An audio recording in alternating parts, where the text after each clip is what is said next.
अगर हम बात करते हैं प्रोसेस अकाउंट की, प्रोसेस 1 में जो हमने पहले सीखा, उसमें सीखा कि हमारे पास मटेरियल होता है, हमारे पास लेबर और हमारे पास ओवरहेड। ये तीन चीजें लगने के बाद इसका जो रिजल्ट आता है उसे हम कहते हैं आउटपुट। अगर इस हिस्से को कहें एक नॉर्मल तो इनपुट कह सकते हो, और इसके जो रिजल्ट आएगा उसे हम कहते हैं आउटपुट। अब जो जितना भी हमने मटेरियल लगाया, इसके बदले या तो कुछ चीजें लॉस हो जाएगी नॉर्मली, कुछ एबनॉर्मल लॉस, और कुछ हमारे पास आ जाती है आउटपुट, जिसे हम कहते हैं ट्रांसफर आउट या प्रोसेस टू। ट्रांसफर आउट या प्रोसेस, मतलब ये वो गुड्स हैं जिनके ऊपर प्रोसेस ए कंप्लीट हो गया, प्रोसेस ए कंप्लीट हो गया। ठीक होगी बात।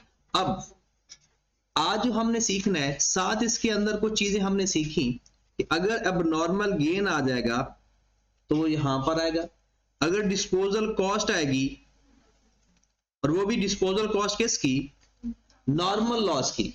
अब नॉर्मल लॉस की डिस्पोजल के बारे में कुछ बताया हो या उसकी रिकवरी के बारे में बताया हो, तो वो प्रोसेस अकाउंट में नहीं आता होता। ये बातें याद रखने वाली है। एबनॉर्मल लॉस की जो भी क्वांटिटी है या जो उसका एबनॉर्मल गेन है वो नॉर्मल प्राइस पे आता होता है। आज हमने सीखना है कि कुछ और भी इसका, और वो क्या है, जो आज का कॉन्सेप्ट है हमारा, वो है क्लोजिंग वर्क इन प्रोसेस या closing stock of work in process. अब हमारा जो प्रोसेस लग रहा है, मटेरियल लेबर ओवरहेड लग गया, कुछ नॉर्मल लॉस हुआ, कुछ एबनॉर्मल लॉस हुआ, कुछ अगले प्रोसेस में चला गया। ऐसा भी तो हो सकता है कि कुछ उसी प्रोसेस के अंदर इनकम्प्लीट रह गया, वो स्टिल इन प्रोसेस हो। मतलब सपोज हम एक चीज प्रोसेस करके आगे भेजते हैं, सपोज आप एक चेयर बनाते हो, चेयर में जो पहला प्रोसेस है ना, कि वो लकड़ी का फ्रेम बना के ना वो आपने आगे अगले प्रोसेस में भेज दिया, आगे वहां पर वो उसके ऊपर प्लास्टिक लगाए, उसका पेंट करे, वो अगले प्रोसेस का हिस्सा। अब आपने लकड़ी के फ्रेम बना लिए, कुछ चलो नॉर्मल लॉस हो गया, कुछ एबनॉर्मल लॉस हो गया, कुछ आगे चला गया, लेकिन कुछ ऐसा भी हो सकता है कि अभी फ्रेम भी कंप्लीट नहीं हुआ और ना ही रॉ मटेरियल की फॉर्म में रहा, जिसे हम कहते हैं वर्क इन प्रोसेस। तो प्रोसेस 1 का इन प्रोसेस, प्रोसेस 1 का इन प्रोसेस, जो क्लोजिंग वर्क इन प्रोसेस रह गया प्रोसेस 1 का, मैंने प्रोसेस 1 उसके ऊपर अभी कंप्लीट नहीं हुआ। अब इसके ऊपर हो सकता है मटेरियल सारा लग गया हो, और हो सकता है मटेरियल अभी कम लगाओ, ऐसा भी हो सकता है मोस्ट ऑफ द केसेस ना। और अगर साइलेंट हो तो इन प्रोसेस वाली चीज का ना मटेरियल कंप्लीट लग चुका होता, साइलेंट हो या बताया हो। नहीं, अगर उसने बताया ना कि 40% मटेरियल लग गया, तो फिर तो पता चल गया कि मटेरियल 40%। लेकिन अगर उसने कुछ नहीं बताया तो क्या समझा जाएगा, मटेरियल 100% लग गया। क्या उसके ऊपर लेबर भी 100% लग चुकी होगी? अगर लेबर 100% लग गई है तो फिर इन प्रोसेस कहां से रहा? तो हो सकता है उसका जो लेबर है और ओवरहेड है वो 60% लग चुके हो। तो क्लोजिंग वर्क इन प्रोसेस को जब हम कॉस्ट एलोकेट करेंगे तो क्या उसे 100% कॉस्ट एलोकेट करनी चाहिए या 60% करनी चाहिए? 60% करनी चाहिए। लेकिन प्रॉब्लम यह है कि इसके अंदर मटेरियल तो 100% लग चुका है, लेबर और ओवरहेड 60% लग चुके हैं, तो क्या सारी कॉस्ट 60% एलोकेट करनी चाहिए? क्या करना चाहिए, मटेरियल की कॉस्ट उसको 100% एलोकेट करनी चाहिए और कन्वर्जन कॉस्ट उसको, और लेबर और ओवरहेड कन्वर्जन ही होता है ना, 60% एलोकेट करना चाहिए। अब मिसाल के तौर पर मैंने कह दिया कि हमने पर यूनिट कॉस्ट फाइंड कर ली, जो कल भी फाइंड की थी, पर यूनिट कॉस्ट फाइंड कर ली 4, और जो क्लोजिंग वर्क इन प्रोसेस है ना, क्लोजिंग वर्क इन प्रोसेस, इसको सीवीएफ ना समझना, कैपिटल वर्क इन प्रोसेस या closing work in process. Suppose that आपके पास ना 80 यूनिट्स है, तो पता है क्लोजिंग वर्क इन प्रोसेस की कॉस्ट कैसे फाइंड होगी? 80 मल्टीप्लाइड बाय 4 मल्टीप्लाइड बाय 100%, ये विद रिस्पेक्ट टू मटेरियल हो जाएगा। फिर 80 मल्टीप्लाइड बाय 4 मल्टीप्लाइड बाय, लेकिन अगर आप देखें तो इसकी कॉस्ट आपकी 4 पैसे ऊपर जाने लगेगी। 4 पैसे होता क्या है, ये जो पर यूनिट कॉस्ट है इसमें मटेरियल भी है और इसमें कन्वर्जन भी है। तो पहले हमें इसमें मटेरियल और कन्वर्जन अलग अलग करना है। मटेरियल और सपोज दैट 2-2 रुपए है, अब आपका यहां पर मटेरियल का 2 आएगा और यहां पर कन्वर्जन का 2 आएगा। अब देखें जरा, अब कितनी कॉस्ट आ जाएगी? 80 को 2 से मल्टीप्लाई करके 100% से मल्टीप्लाई करेंगे 160 आ जाएगा।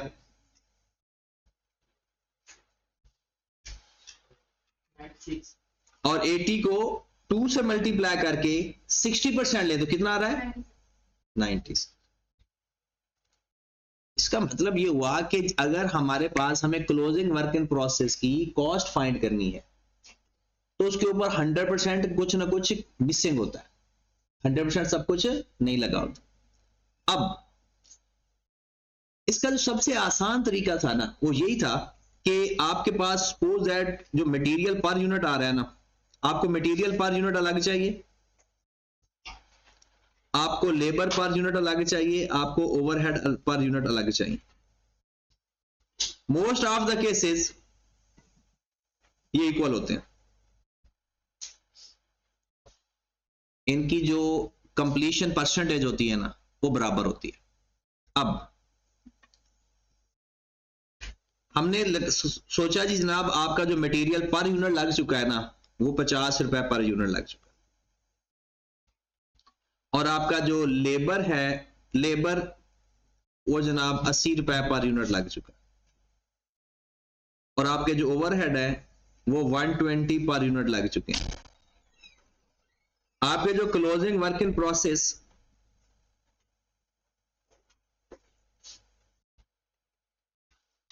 वो आपके पास 100 यूनिट्स है। मैं कहता हूं जनाब मुझे ना क्लोजिंग वर्क इन प्रोसेस की कॉस्ट चाहिए। क्लोजिंग वर्क इन प्रोसेस की कैसे फाइंड करोगे? भला तरीकाकार क्या करेगा वो 100 मल्टीप्लाइड बाय 50 मल्टीप्लाइड बाय, इसकी परसेंटेज भी ले लें, मटेरियल के तौर पर ये 100% कंप्लीट हो चुका है, लेबर और ओवरहेड के पॉइंट ऑफ व्यू से ये 40% कंप्लीट हो चुका है। तो मटेरियल 100% लेंगे, 100 multiplied by 50 multiplied by 100%। Labour के पॉइंट ऑफ व्यू से 100 मल्टीप्लाइड बाय 80 मल्टीप्लाइड बाय 40%, और फिर 100 मल्टीप्लाइड बाय 120 मल्टीप्लाइड बाय, बाद में ये 120 और 80 को हम प्लस भी कर सकते हैं। क्या आ गई पर यूनिट कॉस्ट? 5,000, पहला कितना आ रहा है? 5,000, 3,200, 4,800। अब इसका टोटल कितना आ रहा है? 14,000, 13,000। इसका मतलब क्या है कि जो क्लोजिंग वर्क इन प्रोसेस है उसकी ये कॉस्ट है। जो क्लोजिंग वर्क इन प्रोसेस है ना उसकी कॉस्ट कितनी है? 13,000। अब ये काम जिसको नहीं समझ लगा पहले तो वो पता है, अब बुक में ऐसे नहीं किया जाता। बुक में वो क्या करता है, वो ये सारा मामला नहीं करता कि कहीं किसी को समझ ना लग जाए। वो सबसे पहले क्या करता है, कहता है जनाब आपके पास 100 यूनिट्स पड़े हुए हैं क्लोजिंग स्टॉक के, क्लोजिंग वर्क इन प्रोसेस। कहता है ये जो मटेरियल के पॉइंट ऑफ व्यू से है ना ये 100% कंप्लीट हो चुका है, इज इक्वल टू 100। जो लेबर के पॉइंट ऑफ व्यू से कितना कंप्लीट हो चुका है? 40%, 40 आ गया, और ये उसके बाद 40% है। इसे वो बोलता है इक्विवेलेंट यूनिट्स। क्या बोलता है कि अगर मैं इसको कंप्लीट समझू ना तो ये ऐसे समझो कि एक यूनिट 40% कंप्लीट है, तो वो एक तरह का ना उसका कंप्लीशन का स्टेटस ले लेता है। फिर इसको पर यूनिट कॉस्ट से मल्टीप्लाई कर देता है। मटेरियल की पर यूनिट कॉस्ट कितनी है?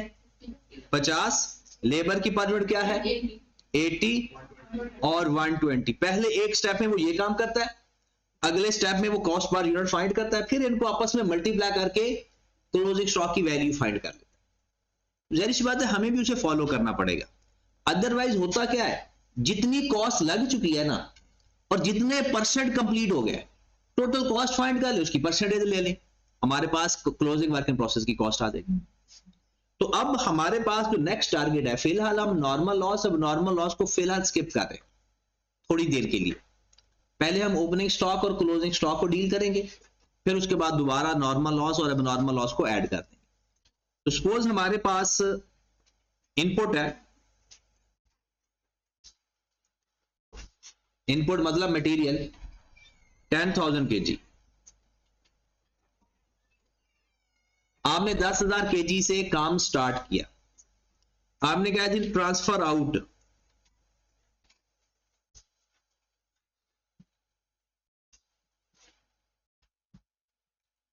ट्रांसफर आउट का मतलब अगले प्रोसेस में जो हम चले गए, सपोज दैट हम कहते हैं जी 8,000 kg और closing work in process 2,000 kg। आपके पास जो मटेरियल की कॉस्ट लग गई है, मटेरियल की कॉस्ट है सपोज दैट 40,000 और कन्वर्जन कॉस्ट है, कन्वर्जन से क्या मुराद हुआ? Labour plus overhead 50,000। कहते हैं क्लोजिंग स्टॉक कंप्लीटेड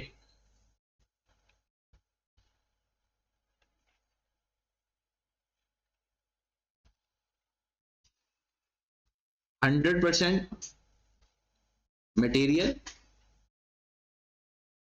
80% कन्वर्जन। कहते हैं पर यूनिट कॉस्ट फाइंड करें, पर यूनिट कॉस्ट और प्रोसेस अकाउंट बनाए, ये सब कुछ हमसे पूछा जाएगा। क्वेश्चन लिख लिया?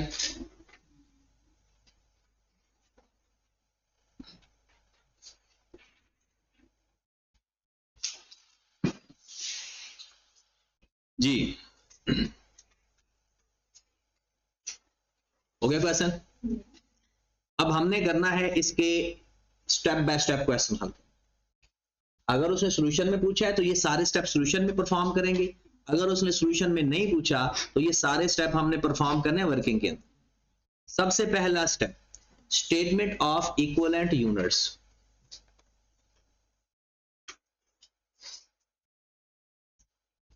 Statement of equivalent units.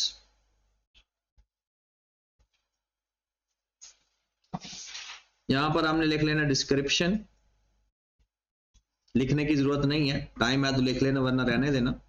यहां पर लिख लेना यूनिट्स। यहां पर कुछ लोग लिखते हैं परसेंटेज कंप्लीशन और कुछ लोग नहीं लिखते, कुछ लोग कहते हैं डायरेक्टिव इस्तेमाल कर लेते हैं। यहां पर हम लिखेंगे मटेरियल और यहां पर लिखेंगे कन्वर्जन।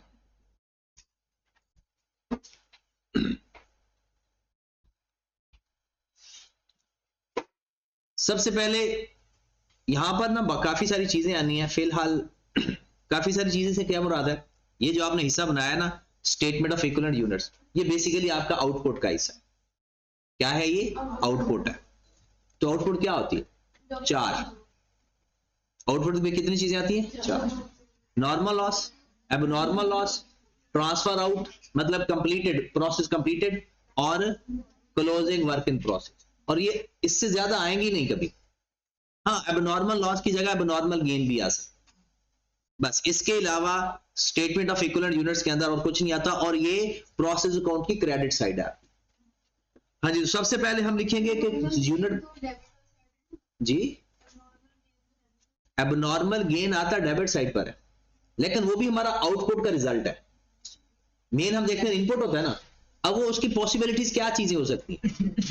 कुछ नॉर्मली जाया हो सकता है, अब नॉर्मली जाया हो सकता है, कंप्लीट हो जाएगा या इन प्रोसेस में, इसके अलावा और तो कुछ पॉसिबल है ही नहीं। तो सबसे पहले आपने लिखना होता है जो यूनिट्स कंप्लीट हो गए हैं, कंप्लीटेड या ट्रांसफर आउट। अच्छा, इस कंप्लीटेड का क्या मतलब है? ये उस प्रोसेस में कंप्लीट हो गए, ये नहीं फिनिश गुड्स बन गई, उस प्रोसेस में कंप्लीट हो गए, इसे आप ट्रांसफर आउट भी कह सकते हो। यूनिट्स कितने हैं? 8000। सामने ना क्वेश्चन। और जो कंप्लीटेड यूनिट्स होते हैं वो हर तरह से 100% कंप्लीट होते हैं, मटेरियल के लिहाज से भी और कन्वर्जन के लिहाज से भी। इसका मतलब है 8000 100% कंप्लीट है, तो यहां पर भी 8000 आ जाएगा, यहां पर भी 8000 आ जाएगा। मैंने क्या किया, 100% को 8000 से मल्टीप्लाई कर दिया, कन्वर्जन के लिहाज से भी, और फिर उसके बाद है क्लोजिंग वर्क इन प्रोसेस।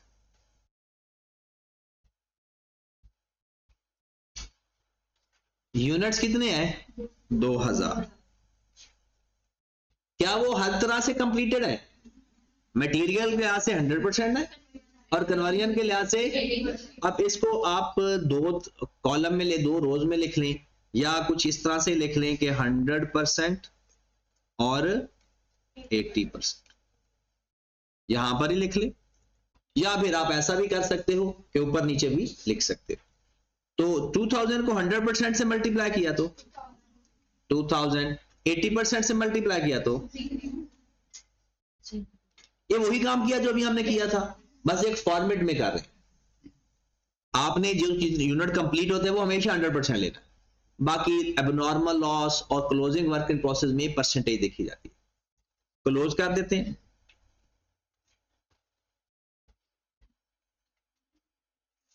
हाँ जी, कितने यूनिट्स आ गए? 10,000 90। ये आपकी स्टेटमेंट ऑफ इक्विवेलेंट यूनिट्स बन गया, स्टेटमेंट ऑफ। अब हमने फाइंड करना है कॉस्ट पर यूनिट। क्या फाइंड करना है? लेकिन उसको बोलेंगे cost per equivalent unit, cost per equivalent unit, cost per equivalent unit. हाँ जी, सबसे पहले मटेरियल की कॉस्ट लें। कितनी मटेरियल की कॉस्ट है? 40,000। और कन्वर्जन की कॉस्ट? अच्छा, अगर ये अलग अलग भी बताई होती ना, हम प्लस करके लिख देते, या आप मटेरियल और लेबर को लिखो ये अलग अलग, और अगर वो इकट्ठे हैं, उनकी परसेंटेज इकट्ठी है ना, तो क्या कर लो, फिर उनको भी प्लस कर लो, उसकी कॉस्ट को भी प्लस कर लो। अब ये आपके पास कॉस्ट है, ये आपके पास यूनिट्स हैं, तो पर यूनिट कॉस्ट आ गई, ये तो आ गई ना कॉस्ट। अब आप लिख लेंगे कि कॉस्ट पर यूनिट, आपस में डिवाइड कर दें, 40,000 को 10,000 पे डिवाइड करें, 4 और 5 पॉइंट, ये हमारे पास कॉस्ट पर यूनिट आ गई।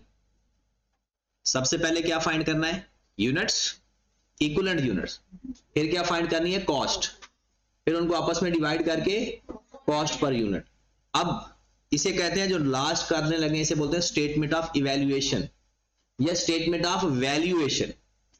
स्टेटमेंट ऑफ इवैल्यूएशन मतलब वैल्यू बतानी है, तो क्लोजिंग स्टॉक की क्या वैल्यू है और कंप्लीटेड यूनिट्स की क्या वैल्यू। नेक्स्ट स्टेप आ गया हमारे पास, स्टेटमेंट ऑफ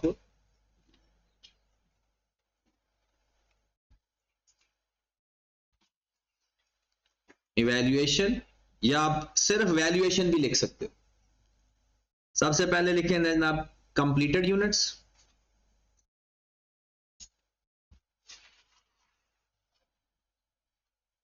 कितने यूनिट कंप्लीटेड है, मल्टीप्लाइड बाय, इस पर सारी कॉस्ट 100% लग चुकी है, तो 4 प्लस 5 पॉइंट, ये कंप्लीटेड यूनिट की कॉस्ट आ जाएगी। कितनी? 736000000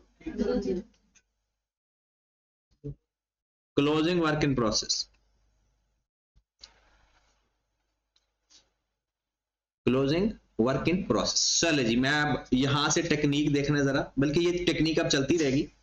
देखें क्लोजिंग वर्क इन प्रोसेस में, क्लोजिंग वर्क इन प्रोसेस कितने हैं याद रखें, यूनिट आपने उठाने होते हैं स्टेटमेंट ऑफ वैल्यू एक्सट्रैक्शन के लिए। यहां से रेट लेना है, ये मटेरियल की कॉस्ट आ जाएगी, यूनिट इक्विवेलेंट यूनिट्स और इक्विवेलेंट रेट, फिर दोनों को प्लस कर देंगे। दोबारा सुने, पहले भी आपने ऐसा किया था, ये यहां से 8000 लिया था, ये 4 रुपए लिए थे, यहां पर 8000 लिया था, 5.2 लिए थे।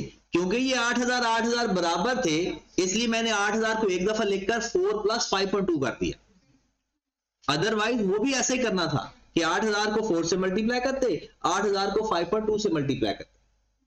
लेकिन जब सारे यूनिट सेम हो तो आप वैल्यू प्लस कर सकते हैं, लेकिन इसमें तो वैल्यू यूनिट सेम नहीं है, तो फिर 2000 को 4 से मल्टीप्लाई करना है और 1600 को 5.2 से मल्टीप्लाई करना है। तो जब भी आपने स्टेटमेंट ऑफ इवैल्यूएशन के अंदर कॉस्ट लेनी है तो क्वेश्चन से डाटा नहीं लेना, अपनी वर्किंग से डाटा लेना।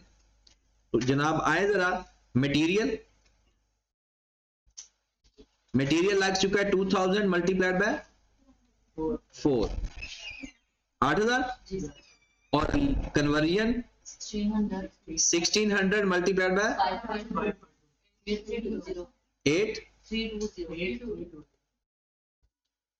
883, टोटल 16320। अब जरा इंटरेस्टिंग बात इसमें देखें, अगर वो नॉर्मल यही कर देता कि क्लोजिंग स्टॉक हमारे 2000 यूनिट हैं, मल्टीप्लाइड बाय 5.2 है और मल्टीप्लाइड बाय ये 40% कंप्लीट हुआ है, तो फिर भी आंसर यही आना था। ये 8320 ही आना था, लेकिन प्रोसेस अकाउंट के अंदर वो स्टेप बताता है और इस स्टेप में ही परफॉर्म करता है। और ये एक पढ़ा लिखा रूल समझा जाता है कि या आप वैल्यू को मल्टीप्लाई कर दे परसेंटेज से, या यूनिट्स को ही इक्विवेलेंट बना दे कि वो कंप्लीटेड के कितने बराबर है, कितने फीसद बराबर है। अब हम बनाते हैं प्रोसेस अकाउंट। अच्छा 80%, तो परसेंटेज देख लेना। चलें आगे चलें, अब प्रोसेस अकाउंट बनाएं। प्रोसेस अकाउंट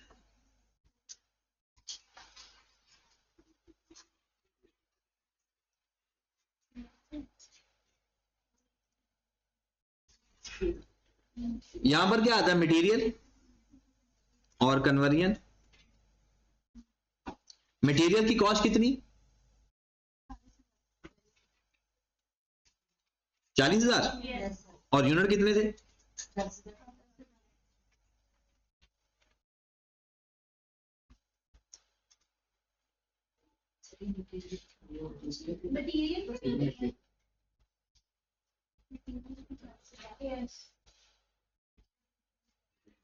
10,000 यूनिट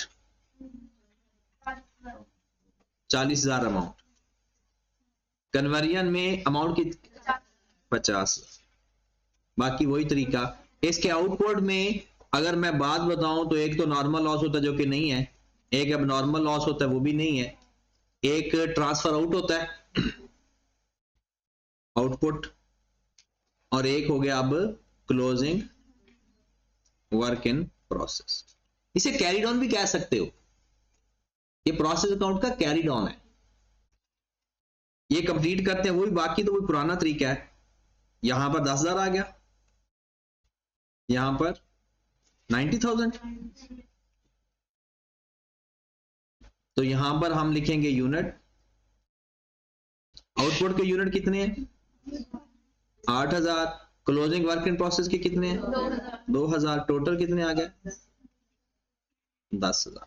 ठीक है, और इनकी कॉस्ट भी नहीं है इसकी, ये पेपर में ना हो तो ना लिखना, ये तो आपको समझाने के लिए बस कि याद हो जाए हमें, और इसके बगैर सवाल होता भी नहीं है, यही तो सवाल के अंदर होता है। हाँ जी, आउटपुट की कॉस्ट कितनी निकाली आपने, आउटपुट की कॉस्ट कितनी निकाली?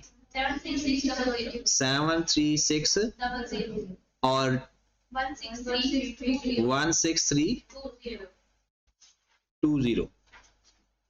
ये गलत निकाल रहे हो क्योंकि ये प्रॉपर 90,000 आना चाहिए।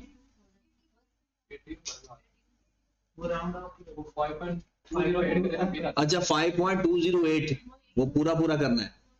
और अगर कोई ये राउंड ऑफ का फर्क आ जाए ना तो ये इन दोनों में से ना किसी एक को, बल्कि क्लोजिंग वर्क इन प्रोसेस में ही डिफरेंस लिख लिया करें।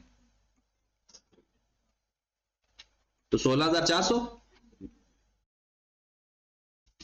जो आपका 16,320 आ रहा है, आपने उसको क्या लिख देना 16,400, या आउटपुट में चार्ज कर दें, किसी ना किसी के अंदर एडजस्ट करना है क्योंकि ये हर हाल में बराबर आता है। तो इसलिए जब कोशिश किया करो जब वैल्यू लेते हो ना तो वो फ्रैक्शन के अंदर ही ले लिया करो। वो वैल्यू फ्रैक्शन में लेंगे ना तो फिर ये मसला नहीं आता। तो ये हमारा इस तरह से प्रोसेस अकाउंट बना करेगा। ये दोनों वैल्यू, ये वैल्यू आई है ऐसे।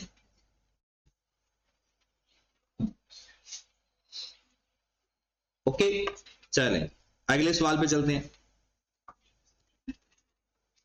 और ये अब आपने करना है, अपने अपने कैलकुलेटर देखें जरा।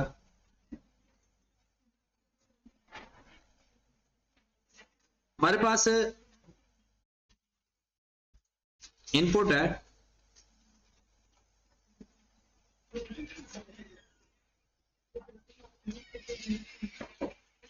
8,000 यूनिट्स, आउटपुट है 6,500 यूनिट्स,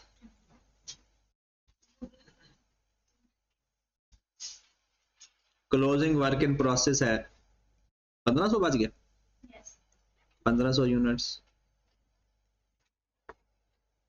अगर हम कॉस्ट की बात करें तो मटेरियल पे कॉस्ट लग गई है 25,000,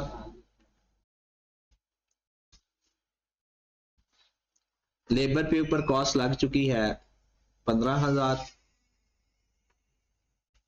और फैक्ट्री ओवरहेड आ गए हैं जनाब 10,000।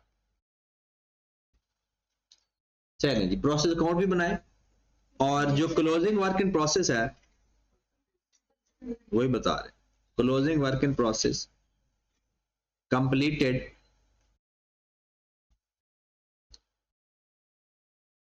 मटेरियल 100%।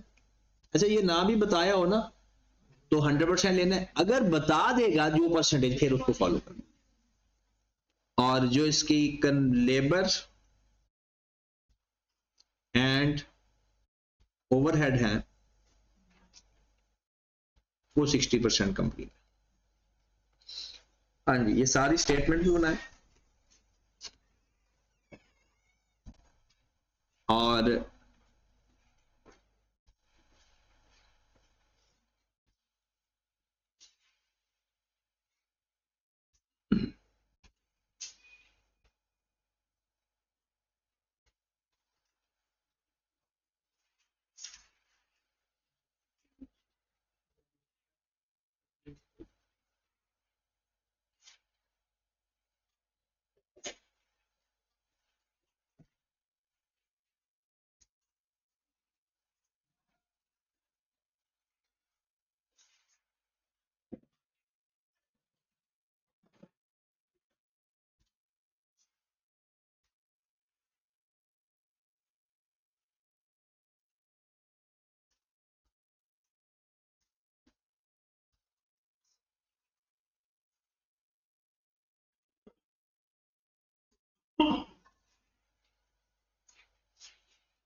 हो गया, बराबर है।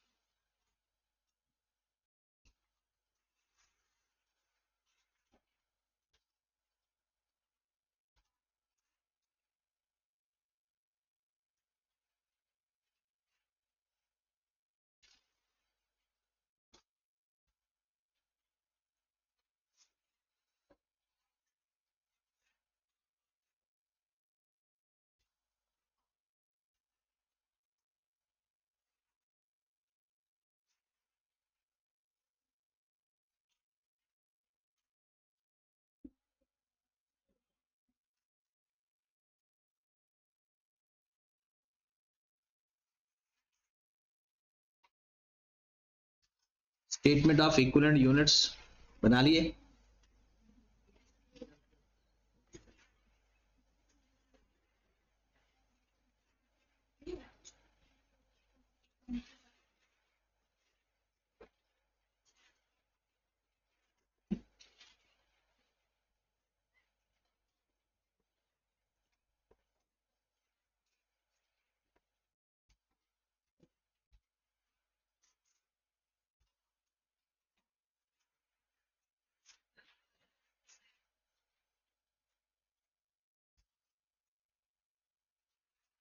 क्लोजिंग वर्क इन प्रोसेस कितना है? कंप्लीटेड, कंप्लीटेड, और वो हमेशा 100% कंप्लीट हो। तो हमारा यहां पर भी 6500 आ जाएगा और यहां पर भी 6500 आ जाएगा। फिर उसके बाद क्लोजिंग वर्क इन प्रोसेस कितने यूनिट्स है? 1500। 100%, बल्कि जो 100% है उसे लिखने की जरूरत ही नहीं है। कितने परसेंट? 60%। तो यहां पर आ जाएगा 1500, 900।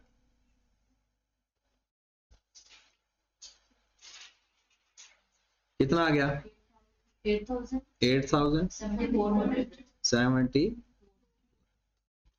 फिर उसके बाद हमने निकालनी है कॉस्ट, इसे हम बोलते हैं कॉस्ट पर इक्विवेलेंट यूनिट। सबसे पहले लिखते होते हैं कॉस्ट। मटेरियल की कॉस्ट कितनी है टोटल?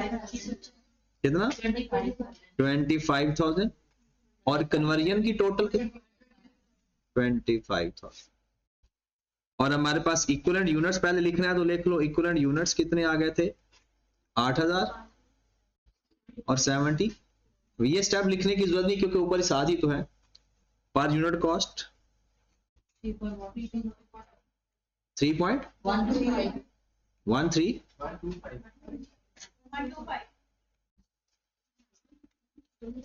3.125 3. ओके, यहां तक किसी ने कोई बात पूछनी है तो पूछते जाओ, क्योंकि ये टॉपिक हमने ना क्लास में तैयार करना है। साथ साथ कोई भी नया कॉन्सेप्ट होगा हम उसकी प्रैक्टिस करके फिर आगे जाएंगे। डन। उसके बाद हमने statement of evaluation. Statement of evaluation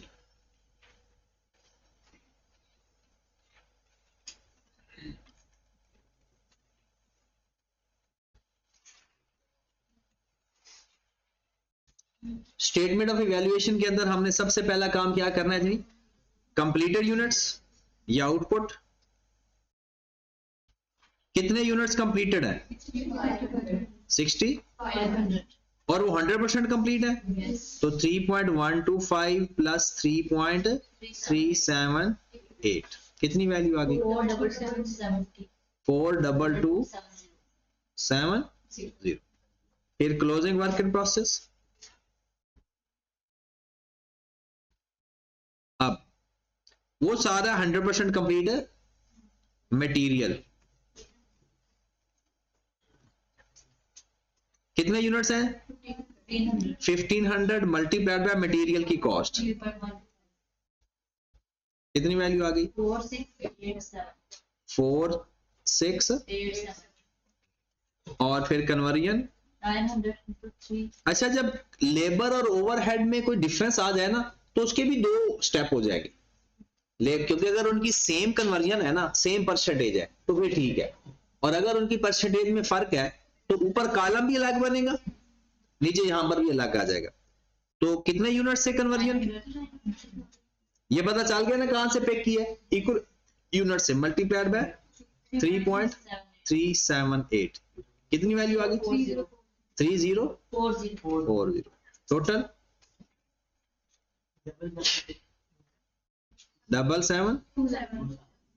2 से 30 करना पड़ेगा, 30 कर दो और यहां पर भी 3 कर दो, क्योंकि वो जो राउंड ऑफ का फर्क है ना उसको 3 रुपए का। चलें जी, पहले तो आप मुझे इसके बारे में बताएं कि ये जो 3 स्टेटमेंट बनाई है ये ओके है सबको? डन है? अब आगे चलते हैं।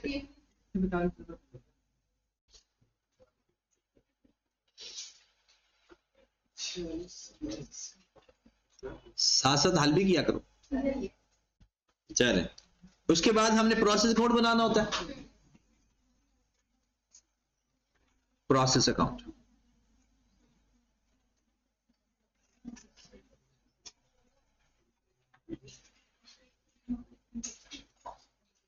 यहां पर यूनिट्स, यहां पर अमाउंट, यहां पर यूनिट्स, यहां पर अमाउंट, बाकी वही डिस्क्रिप्शन, डेट बस नहीं लिखते। सबसे पहले हम क्या लिखेंगे? मटेरियल कितना? 8,000 और कॉस्ट 25,000, लेबर 15,000, फैक्ट्री ओवरहेड 10। अब आउटपुट में उसने सिर्फ 2 चीजें बताई हुई हैं। एक आउटपुट बताया हुआ है